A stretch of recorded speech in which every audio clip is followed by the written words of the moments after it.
This is the Plus Fitness in Hazelbrook with the P82 console. It's had some issues with it where you just press quick start and the blue light will light up, but it won't start. So it'll show the indentation when you press it, but it wouldn't start.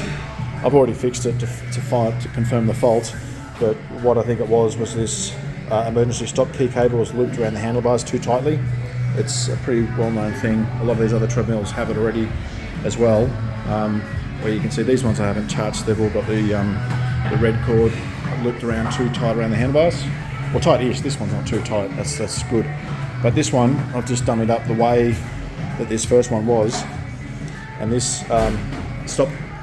emergency stop cable, you can see it's pulled quite tight out of the hole and then looped around here. A lot of people loop them like that and even double them over themselves so it'll hold there. A lot of the members do it. So sometimes this can be, and then if this is like loose like this, but then as they're walking on it, they will rotate this around and it will get tighter and tighter. And it will get to the point where it might trip the switch inside the stop key here, but it won't trip the secondary stop switch where this will trigger and pop up as well. So I'll see if I can, the way I can replicate this, if I physically pull the cord and hold the button down, and then it'll do what it should do there. So if I pull these two, and then this, you can see I'll try and do this one-handed. So if I press that, it won't go because I'm holding this down. So I'm physically pulling the red cord with my thumb and then holding down the stop switch with my finger, and then all the other things will work. So if I press this one, it'll go to the sign in for this, and then I can go to the back button and go back. But if I go to quick start, it'll just flick like this, but it won't actually start. And that's because, not the fact that I'm holding this down. So if I let the red pull cord go, let that just, see now it's lifted up, now it's trigger the stop because I've let go. So if I just, see if I let that go like that, and then it'll go back down again. So I can actually have this tight enough like this. So see, I'll just push this around like this. I can have it tight enough that I can click this up and down and it won't reset like that. But if I just pull this back a bit, then go to click it down, it'll stay down. So it's just the fact, I think of this situation, it was just missed, but it was the fact that this was just a little bit too tight and pulled around here as people are using it, pulled firmly but not tight enough to pop this up, but tight enough to trigger the switch inside here that triggers the actual stop key, but without saying it on the actual screen. So this one's now resetting, but this is the treadmill, the physical treadmill that actually had the fault. But now I've got the cable the way it should be, which is just plugged on here. So people should have this clicked on their shirt as they're working out. So if they fall off the treadmill, it'll stop the treadmill. And then to put it back, you should just put it on the cord and stuff like that. So in this situation, just to prove that it'll work, I've got that loose, the stop key's pushed down. If I just press quick start, it'll count down 3, 2, 1, and then go as normal. I've turned the treadmill off, turned it back on again. It's working fine, so it's not an issue. So you can see the mat's turning, and the speed's going up. The speed will go up, it increases, it raises up an incline, it does everything it should. And then if I physically just pull this stop key, you'll see it triggers the stop switch up, and it also says it on the screen.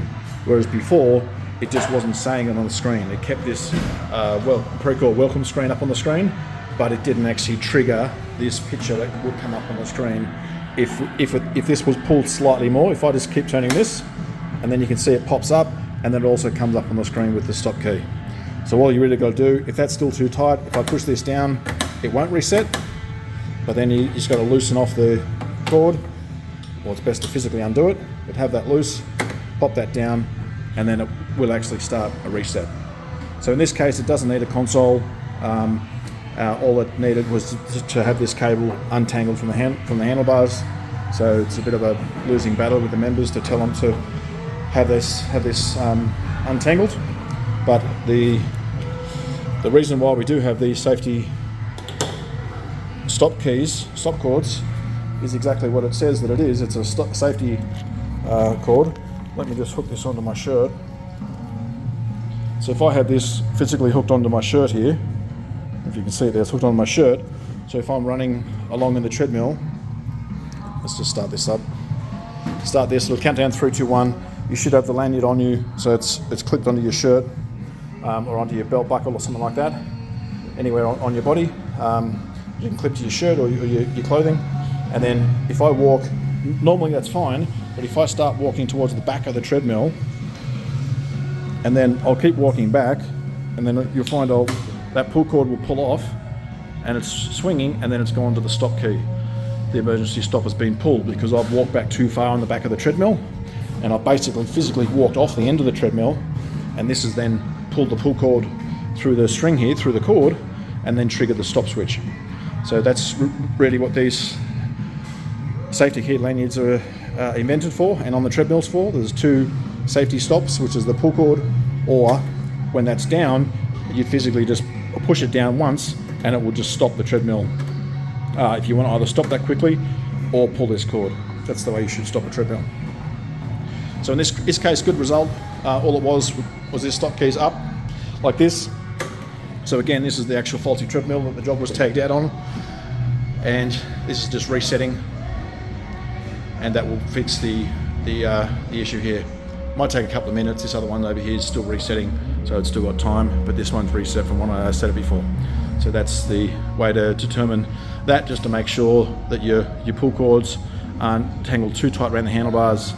If you press the quick start button and it goes blue but it doesn't actually flick to 3, 2, 1 and go, then you know it's possibly the pull cord, the safety lanyard pull cord is too tight, or it is the issue of the switch inside here is faulty. So it could just be this being tight, or the little reed switches in there that might be faulty as well.